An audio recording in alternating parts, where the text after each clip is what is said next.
Welcome to Anvay Pranjal's kitchen. आज आपण चाकवतची पातळ भाजी बनवणार आहोत. याला चाकवतचा गरगट असे पण म्हणतात. त्यासाठी लागणारं साहित्य आहे बघा. मी इथं चाकवतची भाजी अशी नीट करून स्वच्छ धुवून घेतलेली आहे बघा. अशा पद्धतीने मी नीट केलेली आहे. थोडी कोळी देठ पण याच्यामध्ये घेतलेलं आहे. इथे असं आणि लसूण घेतलेला आहे बघा. इथे लसूण जरा जास्तच घेतलेला आहे मी. एक 3 ते 4 गड्डे घेतलेत लसणाचे. इथं शेंगदाण्याचं कूट भाजून बारीक केलेलं आहे. जरा मोठंच कूट घेतलेलं आहे.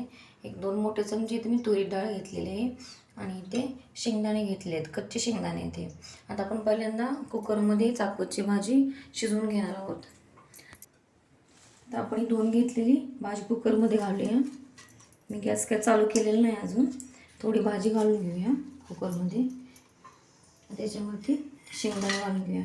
मी कच्चे शेंगदाणे घेतलेले आहेत. तुमच्या आवडीनुसार शेंगदाणे कमी जास्त करा. जास्त घातलं शेंगदाणे छानच लागतात भाजीमध्ये. आणि आता ही तुरीची डाळ घालूया आपण.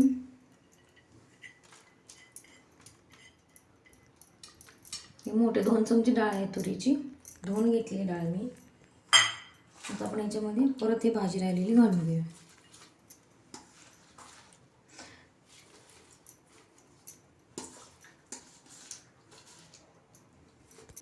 आता आपण याच्यामध्ये पाणी घालणार आहे. पाणी जास्त नाही घालायचं. 1-1.5 ग्लास पाणी घालायचं आहे.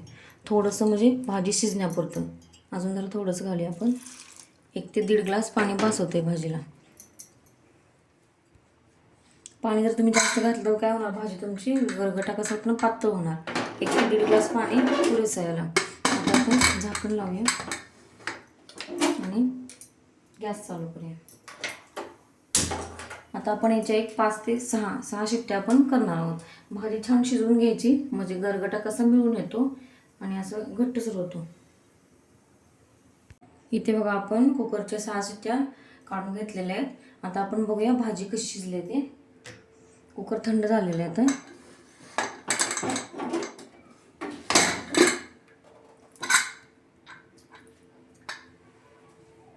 अशा पद्धतीने भाजी शिजलेली आहे. भाजीमध्ये थोडंसं पाणी आहे बघा. जास्त पण पाणी नाही राहिलं पाहिजे भाजीमध्ये. भाजी काय होते, पातळ होते. हे बघा डाळ पण छान शिजली आहे. आता आपण हे स्मॅश करून घेणार आहे.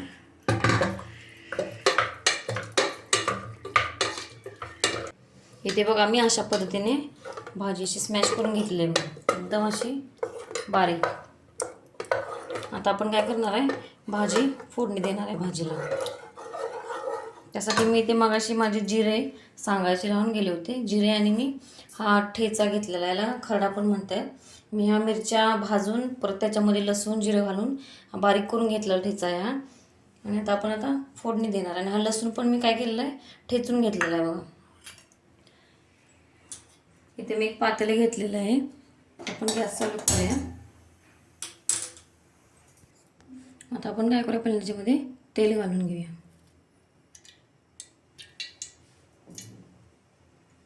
तेल जरा भाजीला जास्तच घालायचं. 4 ते 5 चमचे मी तेल घातलेलं आहे. तेल गरम झालं की आपण याच्यामध्ये पहिल्यांदा जिरे घालणार आहे. तेल गरम झाले, आता आपण इथे जिरे घालणार आहे. जिरे चांगले तडतडून द्यायचे.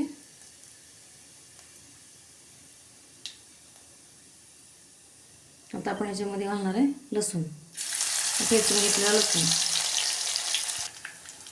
इथे बघा लसूण छान असं भाजून घ्यायचं आहे. गॅस जरा मीडियम ठेवायचं आहे. लसूण भाजताना ते करपतो लसूण. छान असा गोल्डन कलर आला पाहिजे लसणाला. मग आपला इथे छान भाजलेला आहे. आता आपण याच्यामध्ये ठेचा घालणार आहे. तुम्हाला कितपत तिखट हवा आहे त्यानुसार तुम्ही आपण ठेचा घालणार.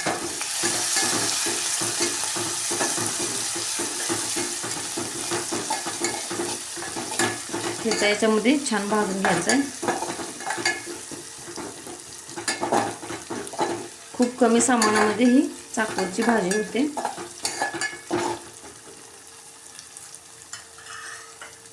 इथे बघा ठेचा पण छान भाजून झाला आहे.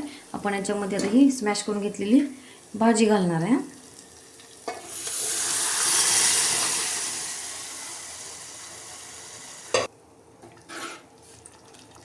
भाजी घातली याच्यामध्ये. आता आपण याच्यामध्ये थोडं गरम केलेलं पाणी घालणार आहे. आपण अजून त्याला थोडीशी पातळ भाजी पाहिजे आहे.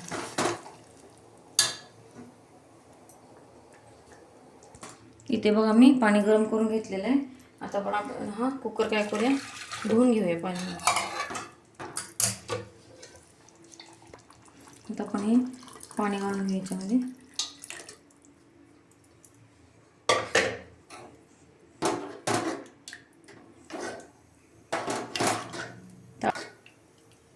तर आपण अजून थोडंसं पाणी घालूया याच्यामध्ये गरम, म्हणजे भाजी शिजेपर्यंत पाणी हे कमी होणार आहे. भाजी जास्त घट्ट होईल एकदम.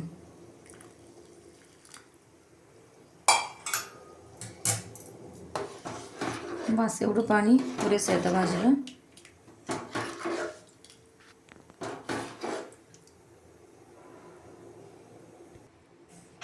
आता आपण ह्याच्यामध्ये घालणार आहे चवीनुसार मीठ.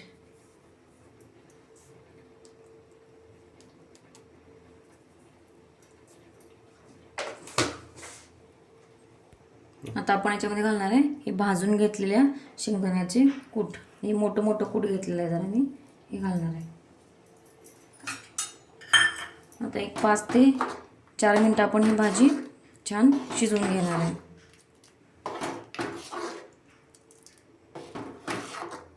ही भाजी भाकरीसोबत खूप छान लागते, भातासोबत पण छान लागते ही भाजी.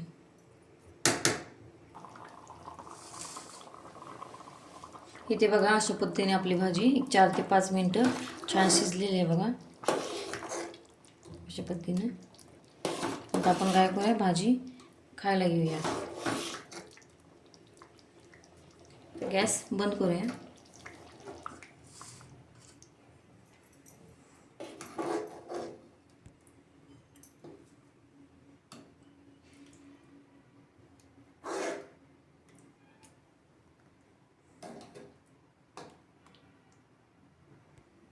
इथे बघा आपली ही चाकवतची पातळ भाजी तयार आहे. याला गरगाटा पण म्हणतात चाकवतचा.